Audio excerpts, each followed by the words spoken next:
સદાશિવસમારંભાં શંકરાચાર્યમધ્યમાં અસ્મદાચાર્યપર્યન્તાં વંદે ગુરુપરંપરાં વંદે ગુરુપરંપરાં.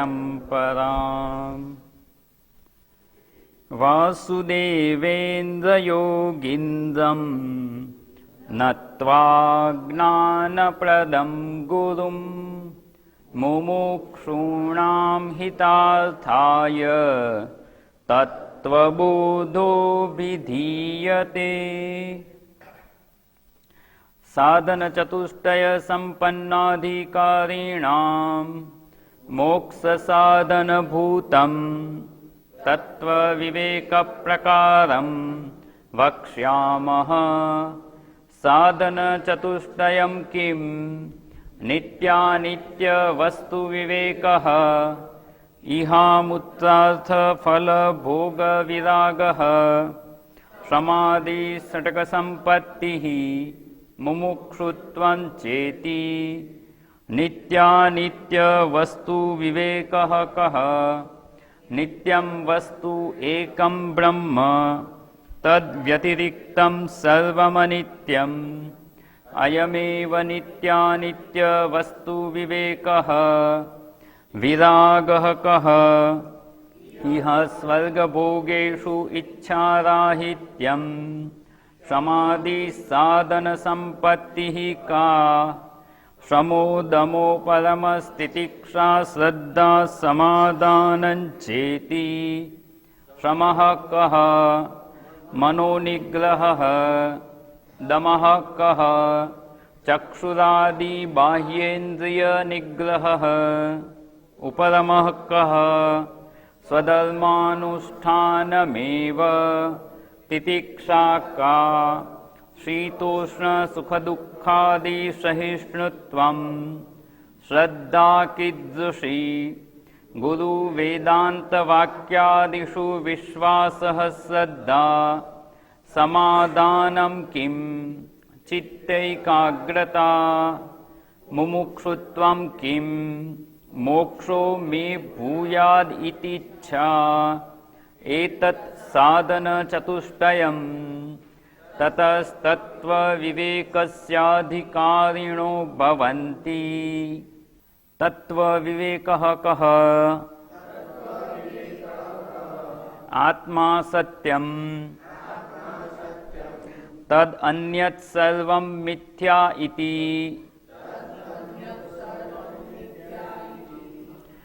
તત્વવિવેકઃ કઃ. અહીં સુધીની આપણે વિચારણા જોઈ છે, જેમાં આજે પાઠ એટલા માટે કર્યો કે લગભગ મહિનાનું વેકેશન થઈ ગયું. મહિના પછી આપણો આ વર્ગ થઈ રહ્યો છે, એટલે થોડુંક પાઠ કરીએ ને તો શું વિચારણા કરી ગયા છીએ તે યાદ આવી જાય.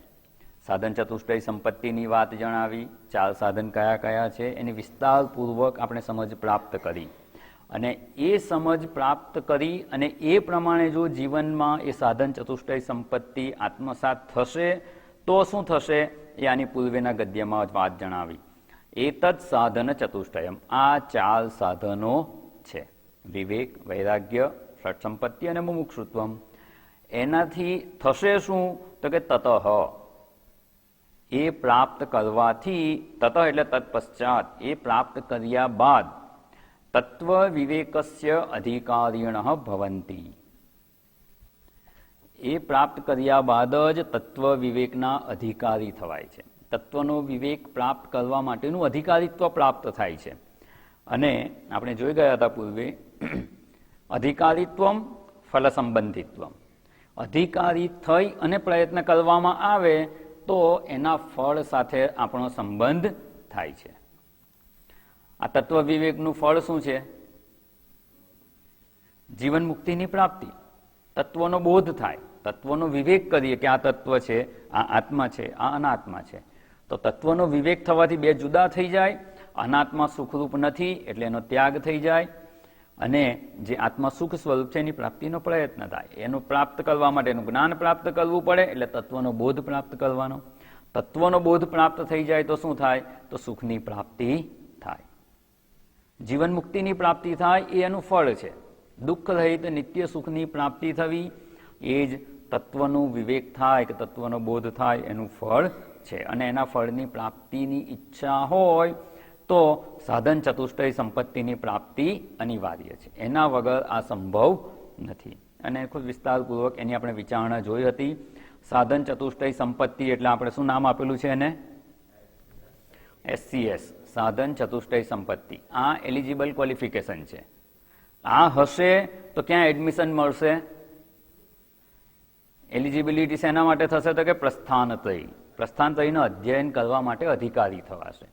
તત્વનો વિવેક અને તત્વનો બોધ કેવી રીતે થશે? પ્રસ્થાનત્રયીનું અધ્યયન કરવાથી. તો એના માટે એલિજિબલ થવાશે અને રિઝલ્ટમાં શું મળશે? જીવન મુક્તિ. SCS થી પીટીમાં એડમિશન મળે અને પીટીનું અધ્યયન કરીએ એટલે JMની પ્રાપ્તિ થઈ જાય, જીવન મુક્તિની પ્રાપ્તિ થાય. અને એવું જે ચિત્તશુદ્ધિની અનિવાર્યતા છે એમાં ભગવદ્ ગીતાના ઉપોદ્ઘાત ભાષ્યનો આપણે વિચાર કર્યો હતો. ખાલી અત્યારે યાદ કરીએ કે જે શુદ્ધ સત્વ થયા છે એ શુદ્ધ સત્વ થયા છે અર્થાત કે અંતઃકરણ, સત્વ અર્થાત કે અંતઃકરણની શુદ્ધિ થઈ છે એ જ જ્ઞાન નિષ્ઠાની યોગ્યતા પ્રાપ્ત કરે છે. જ્ઞાન નિષ્ઠા યોગ્યતા પ્રાપ્તિ દ્વારેણ જ્ઞાનોત્પત્તિ હેતુત્વેન ચ નિશ્રેયસ હેતુત્વમ અપી પ્રતિપદ્યતે. આવું અધિકારીત્વ પ્રાપ્ત થયું, શુદ્ધ સત્વની પ્રાપ્તિ થઈ તો નિશ્રેયસની પ્રાપ્તિ માટે આપણે પ્રયત્ન કરી શકીએ. એમાં એ હેતુ કે કારણરૂપ છે. અને ત્યારબાદ આપણે જે છેલ્લે જોયું હતું, હમણાં શિબિરમાં પણ પૂજ્ય સ્વામીજીએ બ્રહ્મસૂત્રમાં જે પહેલું સૂત્ર લીધું, અથાતો બ્રહ્મ જિજ્ઞાસા, અતઃ બ્રહ્મ જિજ્ઞાસા કર્તવ્ય. તો અથનો શબ્દનો અર્થ આપણે વિસ્તારપૂર્વક સમજી ગયા. પૂજ્ય સ્વામીજીએ સમજાવ્યું, સાધન ચતુષ્ટય સંપત્તિ અનંતરમ. અથ અનંતર્યના અર્થમાં છે, ક્રમના અર્થમાં નથી. અને ઘણી બધી વિચારણા આપણે સત્ર દરમિયાન સમજ્યા. ત્યાં પણ આ જ વાત જણાવી, અથ સાધન ચતુષ્ટય સંપત્તિ પ્રાપ્ત કરી લીધી, હવે બ્રહ્મ જિજ્ઞાસા કરવાની. એ બ્રહ્મ તત્વ શું છે એની જિજ્ઞાસા જાણવાની ઈચ્છા કરવી જોઈએ. અને એ જ વાત અહીંયા પણ આપણે જોઈ રહ્યા છીએ કે હવે તત્વનો વિવેક કરવો છે, એની જિજ્ઞાસા થઈ. તો તત્વનો વિવેક એટલે શું? પ્રશ્ન છે અહીંયા. તત્વનું જ્ઞાન પ્રાપ્ત કરવું છે, તત્વનો બોધ પ્રાપ્ત કરવો છે, બ્રહ્મ તત્વનું જ્ઞાન પ્રાપ્ત કરવું છે. તો એ બ્રહ્મ તત્વ એટલે શું? એનો વિવેક કરવો એટલે શું? એટલે સાધન ચતુષ્ટયની વિચારણા બાદ હવે ગ્રંથ આગળ વધે છે કે તત્વ વિવેક કહ. તત્વનો વિવેક એટલે શું? પૂર્વે વિવેકની વિચારણા આપણે જોઈ ગયા સાધન ચતુષ્ટય સંપત્તિમાં. હવે જે ગ્રંથનો વિષય છે એ સંદર્ભમાં તત્વનો વિવેક એટલે શું એની વ્યાખ્યા કરે છે. અને એ વ્યાખ્યા કરતા જણાવ્યું, આત્મા સત્યમ તદ અન્યત સર્વમ મિથ્યા ઇતિ તત્વ વિવેક. આને તત્વ વિવેક કહેવાય. હવે આમાં શબ્દો કેટલા નવા છે આપણી પાસે? તો કે આત્મા. આત્મા એટલે શું?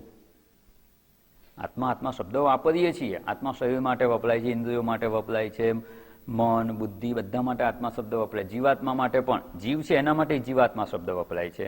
અને શુદ્ધ ચૈતન્ય છે એના માટે પણ આત્મા શબ્દ વપરાય છે. એ તસ્માદ આત્મનઃ આકાશ સંભૂત.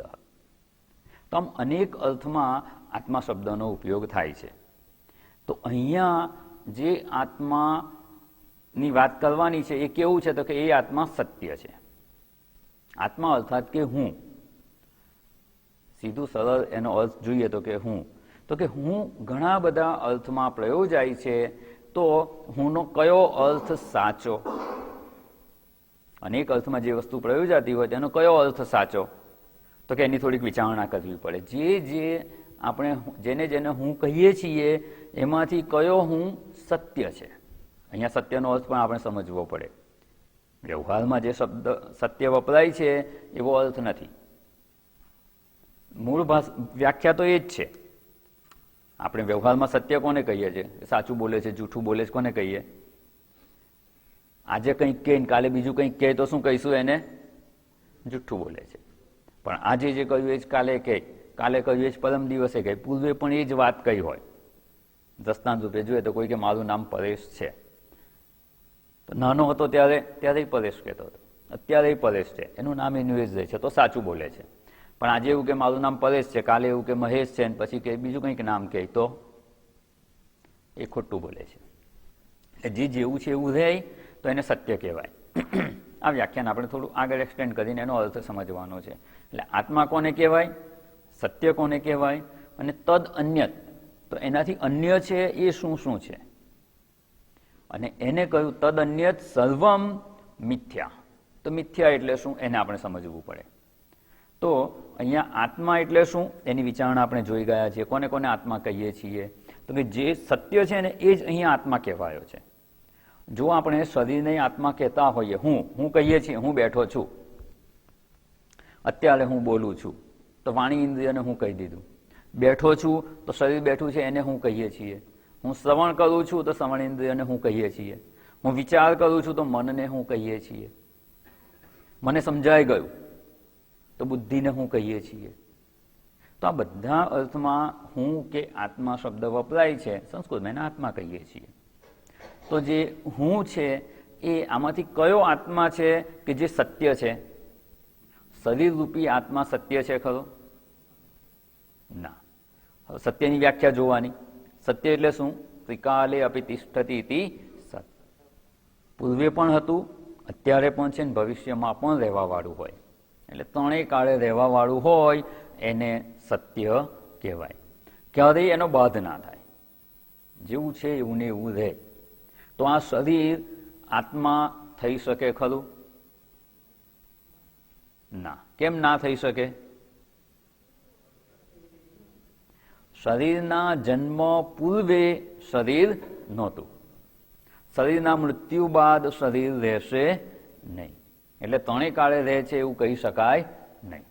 એટલે આ શરીરને અહીંયા જેવું સત્ય કહ્યું છે ને એવી રીતે આત્મા તરીકે સંબોધન ના થઈ શકાય. અથવા આપણે જેને હું કહીએ છીએ, હું જે આત્મ સ્વરૂપ છું, જે સત્ય છે તે આ શરીર ન હોઈ શકું. તો આત્મા સત્ય એટલે શું? તો ઇન્દ્રિયો, તો કે ના, ઇન્દ્રિયો પણ વિકારી છે. મન, બુદ્ધિ એ પણ વિકારી છે. તો અહીંયા આ આત્મા સત્ય એટલે શું? તો કે સતચિત આનંદ સ્વરૂપ જે છે ને, સાચું આત્મ સ્વરૂપ, એ જ આત્મતત્વ અહીંયા સત્ય રૂપે કહેવાયું છે. એ જ સત્ય છે. તો એ સિવાયનું તદ અન્યત સર્વમ મિથ્યા. આ થોડીક સમજવાની આવશ્યકતા છે, કારણ કે આ સમજાતું નથી. જ્યાં આપણે વ્યવહાર કરી રહ્યા છીએ એ જગત અને વ્યવહાર કરનાર આપણે, આપણું શરીર, ઇન્દ્રિયો, મન, બુદ્ધિ રૂપી જે સંઘાત છે એ પણ આ અન્યમાં આવી જાય છે, કારણ કે આત્મામાં નથી આવતું. શરીર, ઇન્દ્રિયો, મન, બુદ્ધિ વિકારી છે, ઉત્પન્ન થયેલું છે, મૃત્યુ પામવા વાળું છે, ઉત્પત્તિ અને નાશ વાળું છે. તો એ સત્ય આત્મા નથી. અને સત્ય આત્મા નથી તો એ શેમાં આવશે? બે જ વસ્તુ છે ને આપણી પાસે. તત્વ વિવેક, વિવેક કરવાનો. શેનો વિવેક કરવાનો છે? તો કે આત્મા અને તદન્યત. જે આત્મા નથી તે. તો આત્મા નથી એના માટે કયો શબ્દ વપરાય? એક વસ્તુ છે શ્વેત છે, અને બીજી અન્ય રંગની વસ્તુઓ છે, તો એના માટે કયો શબ્દ વપરાશે? અશ્વેત. શ્વેત અને અશ્વેત. અશ્વેતમાં કયો રંગ આવે? સફેદ સિવાયના બધા જ રંગ એમાં આવી જાય. એવી રીતે જે આત્મા સત્ય છે તદ અન્યત, એનાથી અન્ય છે, એ બધું શું કહેવાશે? મિથ્યા. તો એનાથી અન્ય શું શું છે?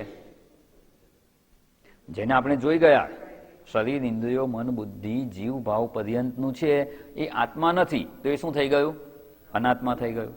બાહ્ય જગત જે જણાય છે તે એ પણ અનાત્મા. તો આ જે અનાત્મા છે એને અહીંયા કહ્યું છે તદ અન્યત. આત્માથી અન્ય છે એ બધું અનાત્મા છે. અને એ અનાત્મા સર્વ કેવું છે? મિથ્યા છે. જે એક શબ્દ આપણે સત, ત્રણેય કાળે રહેવા વાળું હોય એને સત કહેવાય. એક અસત શબ્દ પણ છે. અસત એટલે શું? કોઈ કાળે ન હોય. સત એટલે ત્રણેય કાળે હોય. કોઈ કાળે ન હોય તો એને અસત કહેવાય. અને એનું દ્રષ્ટાંત આપણે જોયું હતું. ખ પુષ્પ એ ક્યારેય સંભવ નથી. વંધ્યાપુત્ર ક્યારેય સંભવ નથી. સસલાના શિંગડા, એટલે એને અસત કહેવાય. હવે તદ અન્ય જ છે એને મિથ્યા શબ્દ કહ્યું, અસત નથી કહ્યું શાસ્ત્રએ. જો અસત કહ્યું હોત ને તો ચિંતા જ નહોતી, એ હતું જ નહીં, તો આપણા દુઃખનું કારણ બની શકે જ નહીં. પણ આપણા દુઃખનું કારણ બને છે, અર્થાત કે એ કંઈક તો છે. અને એના માટે આપણા શાસ્ત્રોમાં મિથ્યા શબ્દ વાપરવામાં આવે છે. તો મિથ્યા શબ્દને એકવાર સમજી લેવાનું છે. મિથ્યા શબ્દ જો સમજાઈ જશે ને તો બધા પ્રોબ્લેમ આપણા સોલ્વ થઈ જશે. જે સત છે એ આપણને દુઃખી કરતું નથી, અસત છે એ છે જ નહીં તો કરી શકે એમ નથી. તો આ વધારાનું ત્રીજું શું આવ્યું? સત હોય કે અસત હોય? તો કે ના, મિથ્યા છે. તો મિથ્યા એટલે શું? પેલાની વ્યાખ્યા જોઈએ, ત્રણે કાળે હોય તો સત, એક પણ કાળે ના હોય તો અસત. તો હવે એક પોસિબિલિટી છે કે ત્રણે કાળે રહે એવું સત તો નથી, પણ વચ્ચે વચ્ચે જણાય છે. અને વચ્ચે વચ્ચે જણાય છે, અનુભવાય છે, વ્યવહાર ગમ્ય છે, તો એને મિથ્યા કહેવામાં આવે છે. તો આ જગત મિથ્યા છે એટલે શું? બિલકુલ નથી એવું કહેવાય? ના, સત પણ નથી અને અસત પણ નથી, પણ વ્યવહાર યોગ્ય છે એટલે એને મિથ્યા કહેવામાં આવે છે. તો મિથ્યાની થોડીક વિસ્તારપૂર્વક વ્યાખ્યા આપણે સમજવાનો પ્રયત્ન કરતા હતા કે આ જગતનું મિથ્યાત્વ એટલે શું. શબ્દો તો ઘણી વાર સાંભળ્યો છે, વાક્ય બોલતા હોય છે કે આ બધું તો મિથ્યા છે.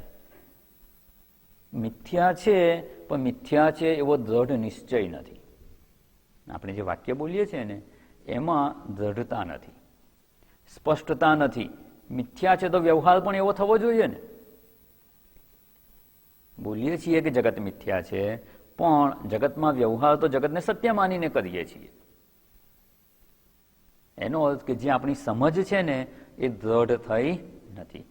તો વાસ્તવમાં મિથ્યાત્વ એટલે શું એનો એકવાર આપણે નિશ્ચય કરી લઈએ, અને મિથ્યાત્વનો નિશ્ચય થઈ જશે ને તો આખી આપણી જીવન દ્રષ્ટિ બદલાઈ જશે.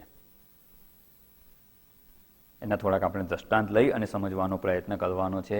તો મિથ્યા કોને કહેવાય? તો કે મિથ્યા અર્થાત કે જેનું સ્વતંત્ર અસ્તિત્વ નથી. સ્વતંત્ર અસ્તિત્વ નથી, એનું અસ્તિત્વ કોઈક બીજા પર આધારિત છે. કોઈક બીજી વસ્તુ છે અને આપણને કંઈક બીજું જણાય છે. જે મૂળ વસ્તુ છે એ નથી જણાતી અને બીજું કંઈક જણાય છે. અને બીજું કંઈક જણાય છે તો એને આપણે મિથ્યા કહીએ છીએ. અને જ્યારે એ વસ્તુ જણાય છે ત્યારે એ સત્ય રૂપે જ માની લઈએ છીએ. અને એને સત્ય રૂપે માનીએ એટલે મૂળ વસ્તુ જણાતી નથી. અને મૂળ વસ્તુ નથી જણાતી, જે મિથ્યા છે એ જ જણાય છે અને એને સત્ય માની લઈએ છીએ, એ જ આપણા દુઃખનું કારણ બને છે. તો મિથ્યા એટલે શું? તો કે ત્રણેય કાળે એક સરખી રહેતી નથી. પૂર્વે નહોતી, કોઈક કાળે જણાય છે અને પછી પાછી રહેવાની નથી, તો એને મિથ્યા કહેવાય. મિથ્યા એટલે સાવ નકામી વસ્તુ નથી. મિથ્યા છે ને એ વ્યવહાર્ય પણ છે, ઉપયોગી પણ છે, અને છતાં એ મિથ્યા છે. એટલે એને આપણે થોડોક સમજવાનો પ્રયત્ન કરવાનો છે. અને આ રીતે આપણે સમજવા માટે જે પ્રસિદ્ધ દ્રષ્ટાંત છે એનું પહેલું વિચારણા કરીએ, અને એનાથી આપણે સમજમાં કેવો સુધારો કરવાનો છે એ આપણે સમજવાનું છે. જો એ પ્રમાણે આપણી સમજ સુધારી શકીશું ને તો અત્યારે જ આપણે આખા જગતને મિથ્યા રૂપે જોઈ શકીશું. અને મિથ્યા રૂપે જોઈ શકીશું તો એ દ્રષ્ટિમાં ક્યાંય કોઈ પ્રકારનું દુઃખ સંભવતું નથી. એ દ્રષ્ટિ માત્ર પ્રાપ્ત કરવાની છે. વસ્તુમાં કે જગતમાં કોઈ ફેરફાર નથી થવાનો. આપણે દ્રષ્ટિ પ્રાપ્ત કરી લેવાની છે, અને એ સમજવા માટે આપણે થોડોક પ્રયત્ન કરવાનો છે. આત્મા સત્યમ તદ અન્યત, અન્યત એટલે અનાત્મા સર્વમ મિથ્યા ઇતિ. આવો નિશ્ચય કરવો, આવો દ્રઢ નિશ્ચય થવો, એને વિવેક કહેવામાં આવે છે. એટલે આત્મા, સત્ય, અનાત્મા અને મિથ્યા, આટલા શબ્દો આપણે સમજવાના છે. હવે જે આત્મા સત્ય, એક આમ કહીએ ને કે જગતમાં જેટલું પણ છે ને બધું આત્મા અનાત્મા જે કંઈ છે બધાને ક્લાસિફિકેશન કરવા માટે બે વિભાગ કરી નાખવાના, બે ખોખા મૂકી દેવાના. એકમાં જે આત્મા છે એ મૂકવાનો, બીજામાં જે અનાત્મા છે તે. તો હવે કોને આત્મા કહીશું? તો કે જે સત્ય છે, જે નિત્ય છે, ત્રણેય કાળે રહેવાવાળું છે, અને જે સ્વતંત્ર સત્તાવાળું છે, અથવા સ્વતંત્ર એનું અસ્તિત્વ છે. એનું અસ્તિત્વ બીજા કોઈ પર આધારિત નથી. આને આપણે દ્રષ્ટાંત જોઈશું એટલે સ્પષ્ટ થઈ જશે. એ અવિકારી છે, એમાં કોઈ વિકાર પણ નથી થતો. જો વિકાર થતો હોય ને તો એને સત્ય કહી શકાય નહીં. કોઈ પણ વિકાર થયો ને કોઈ પણ પ્રકારનો વિકાર થયો એનો અર્થ કે એમાં 6 વિકાર આવી ગયા. અસ્તિ, જાયતે, વર્ધતે, વિપરિણમતે, અપક્ષીયતે, વિનશ્યતે. તો વિનશ્યતે વિકાર પણ આવશે, એ વિનાશી થઈ જશે. એટલે અવિકારી હોય, અવિનાશી હોય એ આ આત્મા સત્યમ. અને તદન્યત સર્વમ અનાત્મા મિથ્યા. હવે મિથ્યા એટલે શું? તો જે અનાત્મા છે મિથ્યા છે એ એક જ કાળે જણાય. કોઈ પણ એક કાળે જણાય અને બીજા કાળે ન જણાય તો એને મિથ્યા કહેવાય. બીજું એનું છે પરતંત્ર સત્તા છે. સ્વતંત્ર રીતે એનું અસ્તિત્વ સિદ્ધ થઈ શકતું નથી. ઉછીનું અસ્તિત્વ લીધેલું છે, કંઈક બીજું છે ને એનું અસ્તિત્વ લઈ અને પોતે જણાય છે, તો એને પરતંત્ર સત્તા કહેવાય કે ઉછીનું અસ્તિત્વ લીધું છે.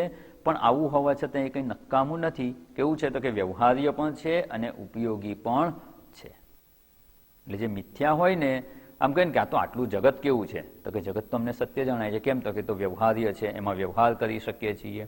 ઉપયોગી છે, તો વ્યવહાર્ય અને ઉપયોગી છે એટલે સાચું છે જગત, એ તર્ક સાચો નથી. ઉલટું એવું કહી શકાય કે જે વ્યવહાર્ય છે અને ઉપયોગી છે ને એ જ મિથ્યા છે. જે સત્ય છે ને એ વ્યવહાર્ય ના થઈ શકે કે ઉપયોગી પણ થઈ શકે નહીં. હવે આ જ વસ્તુને આપણે થોડા દ્રષ્ટાંત લઈને સમજીએ. આજે આ તો એક સરખું છે, સત્ય છે, જે નિત્ય છે તે. હવે ઉપર દ્રષ્ટાંત લખેલા છે કે ધારો કે સ્ટીલ લઈએ. આ સ્ટીલનો પ્યાલો છે. સ્ટીલનો પ્યાલો છે ને, એક વસ્તુ છે કે બે વસ્તુ છે?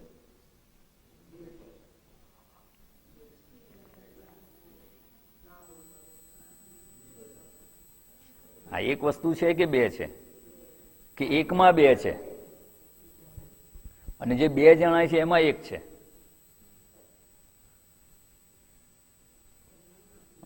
જણાય છે એક. વિચારણા કરીએ તો બે વસ્તુ જુદી જાણી શકાય એમ છે, અને બે વસ્તુ જુદી જણાય છે એમાં છે સત્ય તો એક. એક જણાય છે એમાં બે છે અને બીજું મિથ્યા છે, એટલે સત્ય એક છે. સમજાય છે ને દ્રષ્ટાંત? સ્ટીલનો પ્યાલો છે, એક વસ્તુ જણાય છે, એમાં છે બે, પણ ખરેખર તો એક જ છે. બીજું છે તે મિથ્યા છે. આ સ્ટીલનો પ્યાલો છે, સ્ટીલની વાડકી છે, પ્લેટ છે, ઘણા બધા સ્ટીલના વાસણો હોઈ શકે, સ્ટીલની તપેલી છે. આ બધું જે છે તે છે શેમાંથી બનેલું? સ્ટીલમાંથી. દ્રષ્ટાંત તો ઘણી વાર સમજી ગયા છીએ. એને એક જુદા જ દ્રષ્ટિકોણથી આપણે સમજવાનું છે અને એના દ્વારા મિથ્યાનો નિશ્ચય કરવાનો છે કે ખરેખર મિથ્યા કોને કહેવાય. વસ્તુ જણાય છે, ઉપયોગી છે, વ્યવહાર્ય છે, એટલે એ વસ્તુ સાચી છે ને એ વિચારણાની ભૂલને શોધી અને એને દૂર કરવાની છે. તો આમાં આ સ્ટીલ છે, વાટકીમાં સ્ટીલ છે, તપેલીમાં, પ્લેટમાં, બધામાં સ્ટીલ છે. એટલે બધા સ્ટીલના વાસણો છે. બસ સ્ટીલના વાસણો છે એમાં સત્ય શું અને મિથ્યા શું? કેમ? તો કે સ્ટીલ બદલાતું નથી. સ્ટીલ સત્ય છે. તો બદલાય છે શું? માત્ર નામ અને આકાર. અને નામ અને આકાર જે બદલાય છે ને એટલે જ નામ રૂપાત્મક જગત એવું કહેવામાં આવે છે. આ સ્ટીલના જે વાસણો બધા છે, પ્યાલો, પ્લેટ, તપેલી, ચમચી, જે કંઈ સ્ટીલના વાસણો છે એમાં બદલાય છે શું? તો કે સ્ટીલની પ્લેટ હોય કે સ્ટીલનો સળિયો હોય એમાંથી કોઈક નવો આકાર બનાવીએ એટલે શું કહીએ? ધારો કે આવો આકાર બનાવી દીધો એને શું કહીશું? ગ્લાસ નહીં. ગ્લાસ એટલે તો કાચ થાય. ગ્લાસ એટલે શું થાય? પ્યાલો કહેવાનો. એટલે આ સ્ટીલનો પ્યાલો છે એને આ આકાર આપી દીધો એટલે એનું નામ આપી દીધું પ્યાલો. એ જ સ્ટીલને આવો આકાર આપી દીધો તો એને વાટકી કહીશું. ચપટો આકાર આપી દીધો તો પ્લેટ કહીશું. છે તો સ્ટીલ જ. તો જુદા જુદા નામ શેના માટે આપેલા છે? જુદા જુદા આકારમાં સ્ટીલ જણાય છે ને એટલે એને નામ આપેલા છે. અને જે નામ આપી અને જે વસ્તુ જણાય છે આપણને સ્ટીલ જ પણ આ આકારમાં જણાય છે અને આ નામ આપેલું છે, તો એનો ઉપયોગ જુદો જુદો છે. પ્યાલામાં પાણી ભરાય છે અને પ્લેટ હોય તો આની ઉપર ઢાંકવા માટે ઉપયોગ થાય. પ્લેટમાં પાણી ભરીને પીવાય નહીં. બંનેમાં છે તો સ્ટીલ જ, અધિષ્ઠાન તો એક જ છે, પણ આ આકાર આપી દીધો ને, આ રૂપ એને આપી દીધું એટલે એનું નામ આપી દીધું. એટલે નામ અને રૂપ જ વ્યવહાર્ય છે, સ્ટીલ વ્યવહાર્ય નથી. કાચું લોખંડ કે સ્ટીલ આપી દીધું એ શું કરવાનું? એનો કોઈ ઉપયોગ નથી. બીજું જે દ્રષ્ટાંત છે માટી. માટીનો ઢગલો પડેલો છે, શું ઉપયોગ એનો? શુદ્ધ રૂપે માટીનો કોઈ ઉપયોગ ના થાય, પણ એમાં કંઈક એને આકાર આપી દઈએ અને જેવો આકાર આપીએ એવું એનું નામ પડી જશે. એક આકાર આપીશું એને ઘડો કહી દઈશું, બીજો આકાર આપીશું એને ઈંટ કહીએ, ત્રીજો આકાર આપીએ એને નળિયા કહીએ, ચોથો આકાર આપીએ એને કોડિયા કહીએ. તો આ જુદા જુદા આકારમાં માટી ગોઠવી, માટીને કોઈ ફેર પડે છે? માટીના જે ધારો કે 50,000 કણ છે, એમાંથી તમે ઈંટ બનાવો કે ઘડો બનાવો, માટીને શું ફેર પડે છે? કોઈ જ ફેર નથી પડતો. માટીના કણ તો એટલા જ છે. આપણે એને જુદું રૂપ જોયું એટલે ઈંટ કહી દીધી, પાછું રૂપ બદલાઈ ગયું તો એને ઘડો કહી દીધો. અને રૂપ બદલાયું, ઉપયોગ શેનો છે? ઉપયોગ બદલાઈ ગયો. પાણી ભરવામાં ઉપયોગ કરીએ તો એ ઘડો છે, મકાન બાંધવામાં ઉપયોગ કરીએ તો ઈંટ છે. એટલે આમાં ધારો કે ઘડો છે, ઘડો ફૂટી જાય, પાછી માટી થઈ ગઈ, પાછું એમાં પાણી નાખીને કુંભાર એમાંથી બીજી વસ્તુ બનાવી દે, તો માટી તો એની એ જ છે, રૂપ અને નામ બદલાઈ ગયા. રૂપ અને નામ બદલાઈ ગયા તો એને શું કહેવાશે? ઘડો પહેલા હતો, હવે છે ના. હવે શું થઈ ગયું? ઈંટ થઈ ગઈ. તો ઘડો અને ઈંટ એ બંને માત્ર રૂપ અને નામ છે. એટલે નામ અને રૂપ જે છે ને એ મિથ્યા છે, કેમ તો કે બદલાઈ જાય છે. અને બદલાઈ જાય છે અને સાથે સાથે એ વસ્તુ એ પણ છે કે જ્યાં સુધી માટી છે ને ત્યાં સુધી જ આ ઘડો અને ઈંટ છે. એમાંથી માટી કાઢી લઈએ તો ઘડો પણ નથી રહેતો, એટલે માટીનો ઘડો નથી રહેતો. કાગળ પર દોરેલો હોય તો રહી શકે.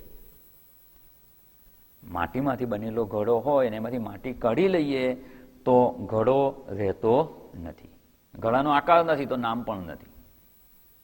તો ઘડો જે નામ અને આકાર માત્ર છે એ માટી પર આધારિત છે. એટલે ઘડાની સત્તા પરતંત્ર છે. જે અહીંયા જોયું, માટીમાંથી ઘડો ઉત્પન્ન થાય એ પૂર્વે નહોતો, એટલે એક જ કાળે રહે છે, એટલે પણ મિથ્યા છે. બીજું, પરતંત્ર સત્તા છે. માટી નથી તો ઘડો હોઈ શકે નહીં, એટલે પરતંત્ર સત્તા છે. ઘડાનું અસ્તિત્વ શેને લીધે છે? તો કે માટીમાંથી ઉછીનું લીધેલું છે. ઘડો છે એવું કહીએ, એ છે શબ્દ કોને લાગુ પડે છે? માટીને જ લાગુ પડે છે. માટી જ છે.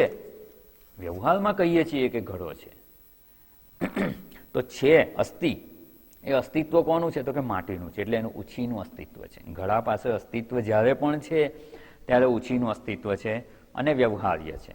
ઘડો હશે તો પાણી ભરાશે, માટીના ઢગલામાં પાણી ભરી શકાશે નહીં.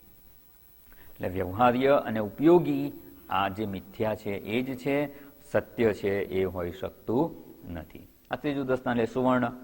ખૂબ પ્રચલિત દ્રષ્ટાંત છે. પૂજ્ય સ્વામીજી કાયમ કહેતા હોય છે કે સોનું અને બંગડી, બંગડી તમારી પાસે રહેવા દો, જો સ્વતંત્ર અસ્તિત્વ હોય તો, અને સોનું મને આપી દો. પણ એ સંભવ નથી. બંગડીનું સુવર્ણથી સ્વતંત્ર અસ્તિત્વ નથી. સ્વતંત્ર અસ્તિત્વ નથી એટલે શું? પરતંત્ર છે. અને પરતંત્ર કોના પર છે? સુવર્ણ પર છે. એટલે સુવર્ણ પાસેથી એણે ઉછીનું અસ્તિત્વ લીધું છે અને એ ઉછીનું અસ્તિત્વ લઈ અને બંગડી છે એવું આપણે કહીએ છીએ. અને બંગડી જ વ્યવહાર્ય પણ છે અને ઉપયોગી પણ છે. બંગડી જ પહેરાય, સોનાની લગડી કંઈ પહેરીને નીકળાય નહીં. એટલે સત્ય શું અને મિથ્યા શું એને આપણે સમજવાનો પ્રયત્ન કરીએ. પણ જેને સત્ય વસ્તુ સમજાઈ નથી અને મિથ્યાને જ સાચું માને છે, નામરૂપને જ સાચું માને છે, એની દ્રષ્ટિ મિથ્યામાં છે અને એને એ વખતે સત્ય લાગે છે. અને હવે આજે તમને સ્ક્રીન પર દેખાય છે, શું દેખાય છે?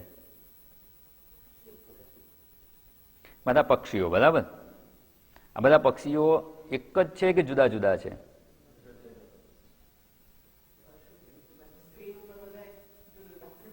ધારો કે આજે એક થોડોક સુધારો કરીએ આમાં, આ જ ફોટો છે એમાં આપણે હવે છોકરાઓ માટે બજારમાંથી ખાંડના રમકડા લઈ આવે, જુદા જુદા આકારના પક્ષીઓના, પણ એમ કે ને ઘણી ચોકલેટ હોય કે બિસ્કીટ હોય કંઈ એવું હોય તો કે ફિક્સ હોય કે 25 ગ્રામ હોય, 50 ગ્રામનું હોય. એવી રીતે આ બધા જ રમકડા 25-25 ગ્રામ ખાંડમાંથી બનેલા છે. તો આ બધા પક્ષીઓ જુદા જુદા નામ અને આકાર જણાય છે, એમાં કંઈ ભેદ ખરો? હવે માત્ર એના નામ અને એનો આકાર કે રૂપ એમાં જ ભેદ છે. એનું જે અધિષ્ઠાન છે કે જેમાંથી બનેલું છે એમાં કોઈ જ ફેર નથી. એ નાનકડી ચકલી હોય કે મોટો મોર જેવું જણાતું હોય, એમાં તત્વ શું છે? ખાંડ છે. ચકલીને તમે ગરમ કરીને પાણીમાં ઓગાળો, ખાંડનું પાણી થઈને પાછું એમાંથી તમે મોર બનાવો તો ખાંડ તો એની એ જ છે. પહેલા ચકલી હતી, ચકલીનો આકાર હતો, એને જ ચકલી કહ્યું. પછી બીજો આકાર બદલાઈ ગયો, તેને મોર કહી દીધું. પણ ખાંડના રમકડા છે એટલું જાણી લઈએ એટલે બધા આકારમાં એકત્વ જણાઈ જશે. દ્રષ્ટિ બદલાઈ ગઈ. પહેલા દ્રષ્ટિમાં શું હતું? જુદા જુદા આકારના પક્ષીઓ છે. હવે શું થઈ ગયું? ખાંડ છે. અને ભાઈ બધામાં એક સરખી 25 ગ્રામ ખાંડ છે. હવે દ્રષ્ટિનું ફોકસ જ બદલાઈ જાય છે એટલે એમાં એકત્વ જણાઈ ગયું. પહેલા આકાર પર હતું મન આપણું, હવે એના કન્ટેન્ટ પર જતું રહ્યું. કન્ટેન્ટ પર જાય એટલે શું થઈ ગયું? તો કે ખાંડ જ છે. હવે એમાં કોઈ ભેદ રહ્યા નહીં. હા, નાના બાળકો હોય તો એને એમ થાય કે મારે ચકલી જોઈએ, પેલે કે મારે કાગડો જોઈએ ને મોર જોઈએ. પણ ઘરના વડીલ છે એના માટે શું? ગમે તે રમકડું હોય. અથવા એ છોકરાઓમાં જે એક મોટો છોકરો હોય અને પેલો નાનું કહે કે ના મને તો આપ, તો પેલો શું કહેશે? હા તું એ લઈ લે. શું ફેર પડે છે? કોઈ જ એમાં ખાંડની દ્રષ્ટિએ કોઈ જ ફેર નથી. બસ એવી જ રીતે જે વસ્તુ બદલાય છે, બદલાઈ શકે છે, નિત્ય રહેવાવાળી નથી, એ મિથ્યા છે.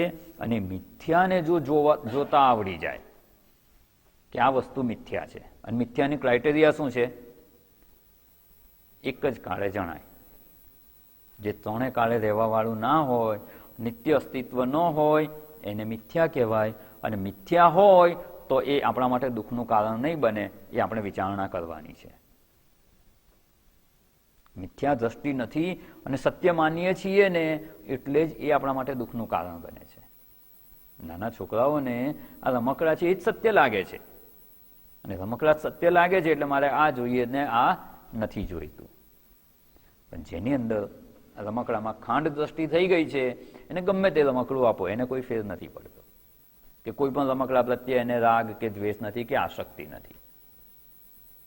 તો આપણે રાગ દ્વેષ આસક્તિથી મુક્ત થવું હોય અને આ બધા જગતના પદાર્થોથી જે આપણને દુઃખી કરે છે એનાથી એ દુઃખથી છૂટવું હોય, નિત્ય સુખની પ્રાપ્તિ કરવી હોય, તો આ મિથ્યા દ્રષ્ટિ આપણે પ્રાપ્ત કરવાની આવશ્યકતા છે. અને એના માટે અહીંયા આખા ગ્રંથમાં આ જ વિવેક કરવાનો છે. સાધન ચતુષ્ટય સંપત્તિનું નિરૂપણ કર્યા બાદ હવે તત્વનો બોધ પ્રાપ્ત કરવો છે, તો કે તત્વનો વિવેક કરો. તત્વનો વિવેક કરીશું તો તત્વનો બોધ પ્રાપ્ત થશે. અને તત્વનો વિવેક એટલે શું? તો કે આત્મા સત્યમ તદ અન્યત સર્વમ મિથ્યા. આ કહીને સૂત્રભૂત વાક્ય છે. આખા ગ્રંથનું સેન્ટર થીમ કહીએ ને તો આ છે. અને હવે આગળ તદ અન્યત કહ્યું ને તો અન્યત એટલે શું એ આખું સમજાવશે, વિસ્તારપૂર્વક સમજાવવાના છે. કારણ કે જેને સત્ય માની લીધું છે એના મિથ્યાત્વનો નિશ્ચય કરવાનો છે. તો કઈ કઈ વસ્તુ સત્ય માની લીધી છે એ બધાનો મિથ્યાત્વનો નિશ્ચય કરશે અને પછી આત્મા સત્યમ એટલે શું, તો આત્માની વ્યાખ્યા કરશે.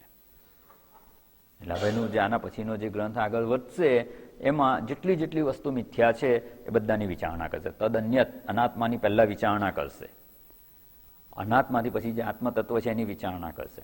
આ વિવેક જેણે કરી લીધો છે એવો જ્ઞાની કેવો હોય, એની સમજ કેવી હોય, એ જીવન મુક્તનું વર્ણન કરશે. આ બધી વિચારણા ગ્રંથમાં આગળ કરવાના છે.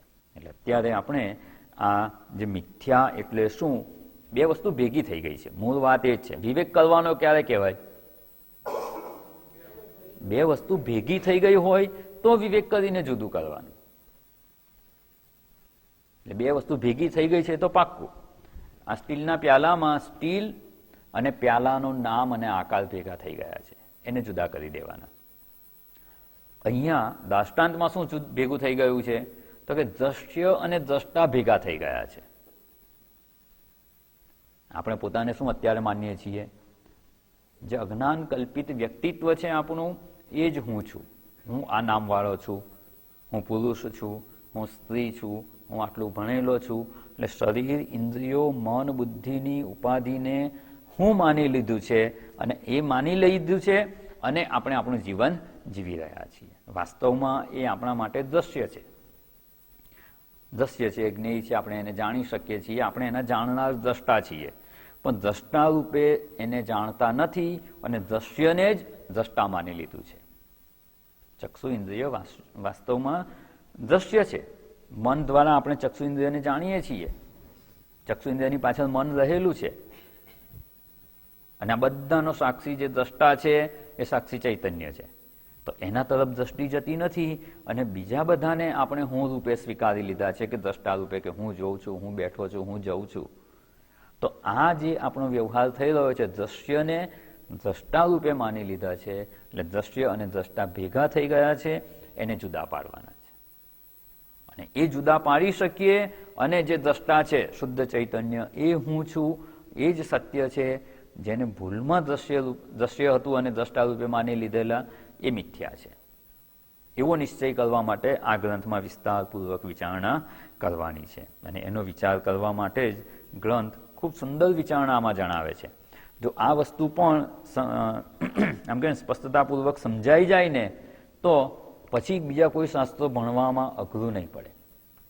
આગળના કોઈ પણ ગ્રંથ સમજવા હશે ને તો આ ખૂબ ઉપયોગી થઈ શકે એવું છે. એટલે અહીંયા જે સત્ય અને મિથ્યા બે ભેગા થયા છે, એને જુદા પાડવાના છે. કોઈ મિથ્યા કહ્યું એટલે શું, એ સ્વતંત્ર અસ્તિત્વ નથી. એટલે વાસ્તવમાં વસ્તુ કેટલી છે, એક જ છે, પણ જણાય છે અનેક રૂપે.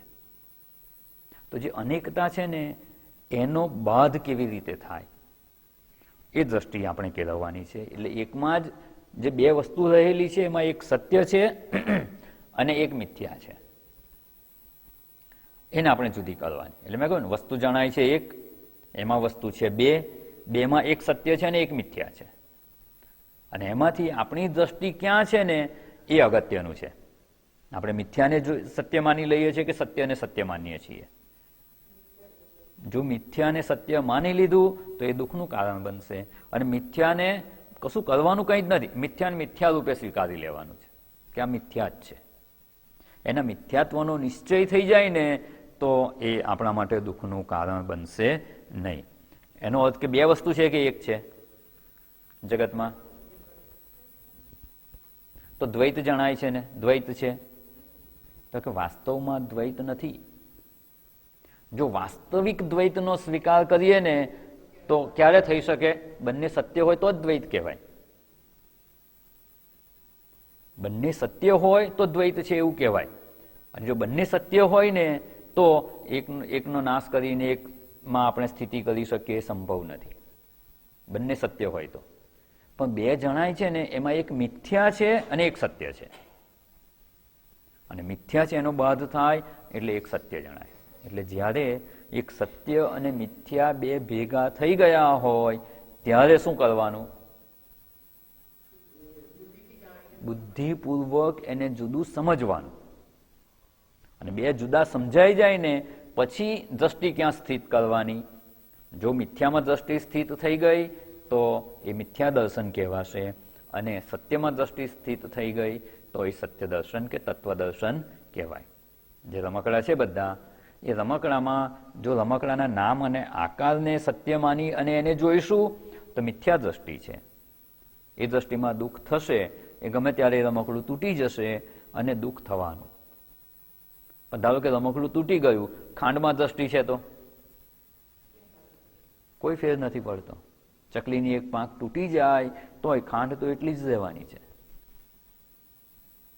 એટલે દ્રષ્ટિ ક્યાં રાખીએ છીએ એ ખૂબ અગત્યનું છે, અને એના માટે અહીંયા આપણે થોડીક જે વિચારણા કરે, મિથ્યાને જુદું જાણતા શીખવાનું છે. હોમવર્ક આપેલું આ અહીંયા આ શું છે? ટેબલ છે. અને મેં કહ્યું હતું કે ટેબલ જેવું કંઈ છે જ નહીં. શું છે? કે હમણાં તો કયું ટેબલ છે ને હવે અભી બોલા અભી ફોક. જેને ટેબલ કહ્યું ને, વસ્તુ એક છે, એમાં બે વસ્તુને જોવાની, એમાં એકનું મિથ્યાત્વ સિદ્ધ કરવાનું તો સત્યનું દર્શન થઈ જશે. આપણી વેદાંતના શાસ્ત્રની પ્રક્રિયા છે. જ્યાં વ્યવહાર કરી રહ્યા છે, જીવન જીવી રહ્યા છીએ, એ જ જગતમાં જે એક જ રૂપે જગત જણાય છે, એમાં બે વસ્તુને જુદી પાડવાની, આત્મા અને અનાત્મા. આત્મા અને અનાત્મા બેને જુદા કરી અને આત્મ સ્વરૂપમાં મનને સ્થિત કરવાનું. જુદું કરીશું તો જ પેલામાંથી મન પાછું વળશે. તો એનું મિથ્યાત્વ એટલે શું?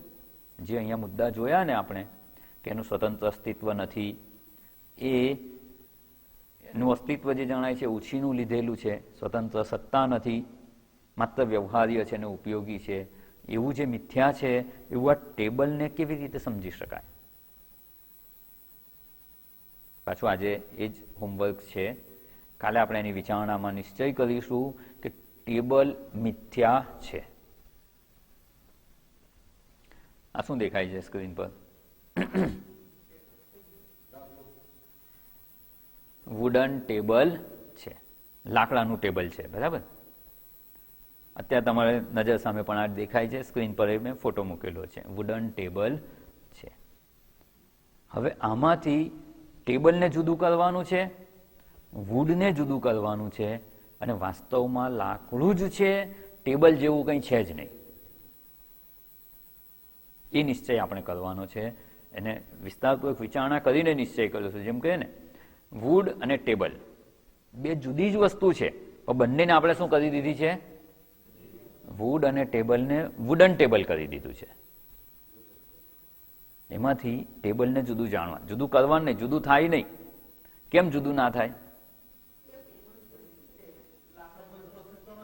સ્વતંત્ર અસ્તિત્વ નથી એવું આપણે સમજી ગયા. સ્વતંત્ર અસ્તિત્વ હોય તો જુદું કરી શકાય. સ્વતંત્ર અસ્તિત્વ નથી એટલે જુદું કરી શકાય નહીં. તો ભલે સાથે રહ્યું, જુદું કરી ના શકાય, જુદું જાણી તો શકાય ને? જુદું કરી ના શકાય, જુદું જાણી તો શકાય ને? જો ટેબલમાં દ્રષ્ટિ હોય ને એનો એક પાયો તૂટી ગયો તો હવે એ વ્યવહાર્ય નહીં રહે, ઉપયોગી નહીં રહે, ટેબલ તરીકે વાપરી નહીં શકાય, અને દુઃખ થશે આપણને. તો અહીંયા ટેબલ અને લાકડું બેને જુદા સમજવાની આવશ્યકતા છે. જે જે લક્ષણો આપણે મિથ્યાના જોયા એ બધા ક્યાં ઘટે છે, જ્યાં એ ઘટી શકે એમ હોય એને મિથ્યા કહેવાનું, અને જ્યાં જે સત્યના લક્ષણ છે એ ઘટી શકે હોય એમ હોય એ સત્ય કહેવાય. તો લાકડું અને ટેબલ, જે પેલા કહ્યું ને એક જણાય છે, આ પહેલાનું દ્રષ્ટાંત હતું, એક જણાય છે. એવું લાકડાનું ટેબલ કેટલી વસ્તુ જણાય છે? અત્યારે એક વસ્તુ જણાય છે. એમાં છે કેટલી? બે વસ્તુ. બંનેને જુદી જાણવાની, એકના મિથ્યાત્વનો નિશ્ચય કરવાનો, એટલે જે બીજું છે એ સત્ય છે એ સિદ્ધ થશે. તો એના મિથ્યાત્વનો નિશ્ચય કરવા માટે આપણે થોડીક વિચારણા કરીશું. અને આ એક દ્રષ્ટાંત જો સ્પષ્ટ સમજાઈ ગયું ને, તો જેવું ટેબલ છે ને એવું જગત છે. ટેબલનું સ્વતંત્ર અસ્તિત્વ નથી એવું જો સિદ્ધ થઈ જશે, ટેબલનું મિથ્યાત્વ જણાઈ ગયું, તો જેટલા જેટલા અનાત્મા છે બધા મિથ્યા છે. અને મિથ્યા દ્રષ્ટિ પ્રાપ્ત થવાથી થશે શું? આ તત્વ વિવેક જે કરવાનું કહ્યું, તત્વ વિવેક કહ. તત્વ વિવેક કરવાથી તત્વનો બોધ થશે. તો તત્વનો વિવેક એટલે શું? તો કે જે આત્મા સત્ય છે એનો નિશ્ચય કરવાનો છે, એનાથી અન્ય છે બધું જ અન્યત સર્વમ મિથ્યા. જ્યારે આટલું મોટું સ્ટેટમેન્ટ જો શાસ્ત્રએ કહ્યું હોય તો એને વિસ્તારપૂર્વક સમજવાની આવશ્યકતા છે. તો આજે એક જ વસ્તુ જણાઈ રહી છે, વ્યવહાર કરી રહ્યા છીએ, એમાંથી વુડ અને ટેબલ એ બેને જુદા સમજી લઈશું. અને જે રીતે ટેબલ જુદું સમજી અને એના મિથ્યાત્વનો નિશ્ચય કરીશું, એ જ રીતે સમગ્ર અનાત્મા જે છે ને એના મિથ્યાત્વનો નિશ્ચય કરીશું. એનાથી શું લાભ થશે એની પણ આપણે વિચારણા કરવાની છે. આજનો સમય થઈ ગયો છે. કાલે પુનઃ મળીશું, ત્યારે આ વિચારણા કરી અને જગતના મિથ્યાત્વનો નિશ્ચય કેવી રીતે કરી શકાય અને આત્માના સત્યત્વનો નિશ્ચય થાય અને એ આત્મ સ્વરૂપનું જ્ઞાન પ્રાપ્ત થાય, એ તત્વનો વિવેક કરવાથી તત્વનો બોધ પ્રાપ્ત થાય અને તત્વનો બોધ થવાથી જીવન મુક્તિની પ્રાપ્તિ થઈ શકે. તો એ વિચારણા આપણે પુનઃ મળીશું ત્યારે કરીશું. ઓમ પૂર્ણમદ પૂર્ણમિદમ પૂર્ણાત પૂર્ણમુદચ્યતે પૂર્ણસ્ય પૂર્ણમાદાય પૂર્ણમેવાવશિષ્યતે. ઓમ શાંતિ શાંતિ શાંતિ. હરિ ઓમ. શ્રી ગુરુભ્યો નમઃ. હરિ ઓમ.